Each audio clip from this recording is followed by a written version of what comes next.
এভাবে মাছ রান্না করলে ভাত খেতে আর অন্য কিছু লাগবেই না, আরও যদি হয় নদীর মাছ। আসসালামু আলাইকুম। মাছ রান্না করার জন্য আমি নিয়েছি নদীর পাঁচমিশালি মাছ। এখানে আছে বায়লা, শিলং, পোয়া, ট্যাংরা, আরও দুই একটা আইটেম মিলানো। মাছের সাইজগুলো মোটামুটি এভাবে বড়ই রেখেছি। এগুলোকে কেটে ধুয়ে পরিষ্কার করে পানি ঝরিয়ে নিলাম। এখন চুলো একটা কড়াই বসিয়ে পরিমাণ মতো তেল দিয়ে 1 কাপ পেঁয়াজ কুচি বেরেস্তা করতে দিয়ে দেব। পেঁয়াজ বেরেস্তা হতে থাক। অন্যদিকে আমি মাছ রান্নার জন্য একটা মশলা রেডি করব। এই জন্য একটা বাটির ভিতরে আগেই 4টা টমেটো পেস্ট করে নিলাম। এরই মধ্যে দিয়ে দেবো 1 টেবিল চামচ রসুন বাটা, 2 চা চামচ মরিচের গুঁড়া, 1 চা চামচ হলুদের গুঁড়া, 1 চা চামচ ধনিয়া গুঁড়া, আধা চা চামচ জিরার গুঁড়া, পরিমাণ মতো লবণ দিয়ে কিছুটা পানি দিয়ে মশলাটা মাখিয়ে আমি কিছু সময়ের জন্য রেখে দেব। এভাবে মশলা মাখিয়ে রাখলে মনে হয় যে বাটা মশলা, সেরকমের একটা ঘেরান আসে।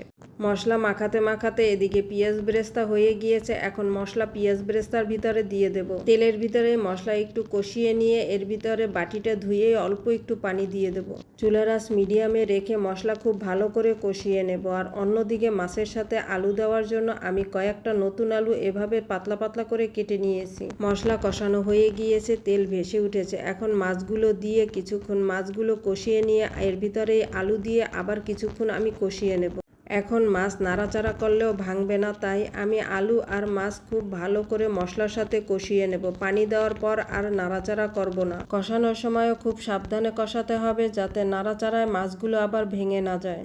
আনুমানিক 10 মিনিট কষিয়ে নিয়েছি। এতক্ষণে মাছের পানি শুকিয়ে তেল ভেসে উঠেছে। এখন আমি এই মাছের ভিতরে দিয়ে দেব গরম পানি। মাছে যেভাবে আমি ঝোল রাখবো সেই আন্দাজেই আমি পানিটা দিয়ে দেব। পানিটা দিয়ে আমি একবার নাড়াচাড়া করে সব কিছু মিলিয়ে দেব। মাছে 2-3টা বলক হয়ে গিয়েছে। এখন কড়াইয়ের 2 সাইড ধরে আমি কড়াইটা এভাবে নাড়াচাড়া করে দেব যাতে নিচে লেগে না যায়। যতক্ষণ পর্যন্ত না মাছ রান্না হচ্ছে এভাবেই কড়াইয়ের 2 সাইড ধরে একটু নাড়াচাড়া করে দিতে হবে যাতে নিচে লেগে না যায়। মাছ হয়ে গিয়েছে, ঝোলটাও অনেক শুকিয়ে এসেছে। ধনিয়া পাতা না দিলে কি আর চলে, তাই 1 মুষ্টি ধনিয়া পাতা দিয়ে দেব। ধনিয়া পাতা দিয়ে আরও 5-7 মিনিট মাছ জাল করে নেব। এতে ধনিয়া পাতাও সেদ্ধ হয়ে যাবে আর ঝোলও একদম শুকিয়ে যাবে। আমি কিন্তু একবারের জন্য মাছ নাড়াচাড়া করে দেইনি, এভাবেই কড়াই একটু ঝুলিয়ে দিয়েছি। রান্না হয়ে গিয়েছে, চুলা বন্ধ করে দেব। যেটুকু ঝোল আছে ঠান্ডা হওয়ার পর আরও শুকিয়ে যাবে। এভাবে মাছ রান্না করলে আমার তো আর অন্য কিছু ভাত খেতে লাগেই না। এই মাছের ঝোল দিয়েই পেট ভরে ভাত খাওয়া যায়। ঠান্ডা হওয়ার পরে মাছের ঝোল একদম শুকিয়ে গিয়েছে।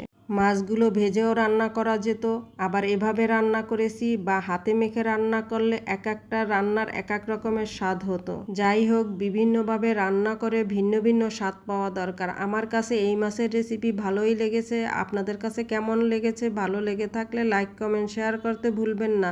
ভালো থাকবেন সবাই। কথা হবে আবার কোনো নতুন রেসিপিতে। আল্লাহ হাফেজ।